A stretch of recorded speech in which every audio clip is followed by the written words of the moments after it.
ulama dan juga pejuang yang menentang penjajah pada zaman pemerintahan British. Seorang tokoh pahlawan yang mempunyai semangat sayang akan negara, bangsa dan juga agamanya sendiri, serta tidak sanggup melihat bangsanya diperlakukan seperti pengemis di tanah air sendiri. Jadi bagi episod kali ini, Legenda Rakyat menyediakan kisah pahlawan Mat Kilau dan menceritakan tentang kehidupannya serta kisah perjuangannya.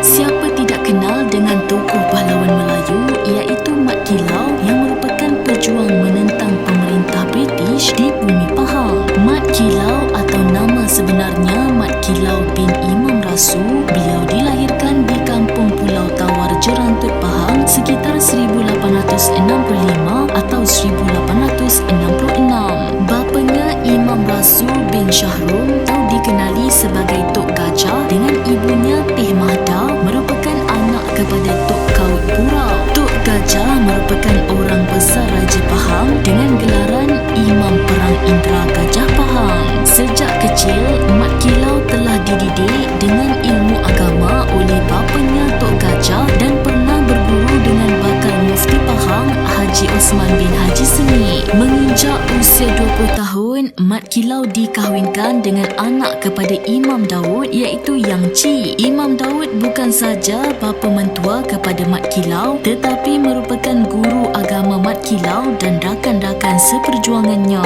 Dalam tempoh ini, beliau turut mempelajari ilmu persilatan dan kebatinan termasuk ilmu menggunakan senjata tajam seperti keris dan parang. Mat Kilau disegani oleh penduduk kampung kerana kehebatannya dalam seni persilatan dan sifatnya sebagai seorang pemimpin sangat dipandang tinggi oleh pengikutnya.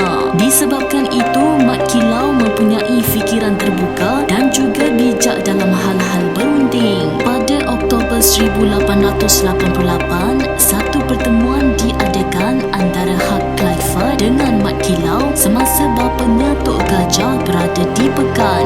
Walaupun masih muda, itu tidak dapat menyembunyikan kewibawaannya sebagai seorang pemimpin yang jujur dan tegas. Clifford mendengar setiap perkara yang dibangkitkan Mat Kilau termasuk idea bagaimana menambah baik situasi di negeri Pahang ini.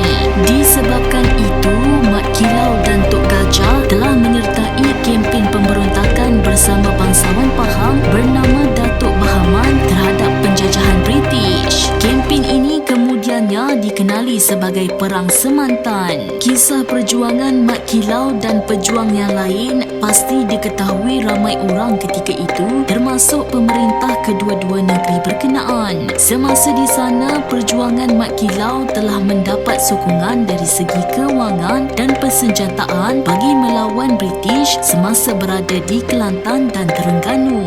Berbekalkan semangat yang baru selepas berlindung seketika di Kelantan dan Terengganu, kini semangat para pejuang Pahang telah bangkit. Pada 14 Jun 1894, Kuala Tembeling dan Jeram Ampai telah diserang dan jatuh ke tangan pejuang-pejuang Pahang. Tetapi kemenangan itu tidak bertahan lama apabila pihak British berjaya merampas semula kedua-dua kawasan tersebut pada 29 Jun 1894. Ini memaksa para pejuang Pahang berundur semula ke Kelantan termasuk Mat Kilau. Semasa berada di sana, Mat Kilau dikatakan telah ditangkap oleh tentera Siam dan dipukul sampai mati. Sebaik mengetahui identiti orang yang dipukul mereka itu, jenazahnya diserahkan kepada Sultan Mansur. Setelah tentera Siam pergi, baginda menyedari Mat Kilau tidak mati, hanya sekadar pingsan. Ini merupakan peluang untuk menghentikan buruan ke atas Mat Kilau. Sultan Mansur telah menukarkan jenazah Mat Kilau digantikan dengan batang pisang yang dikafankan dan diletakkan dalam kubur di Bunut Payung, Kelantan. Setelah semuanya selesai, Sultan Mansur telah meletakkan Mat Kilau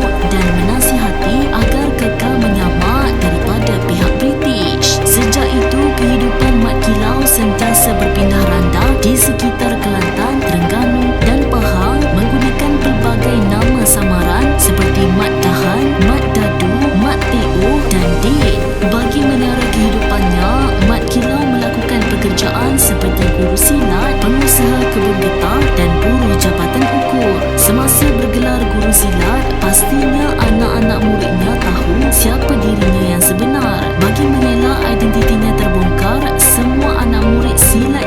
sumpah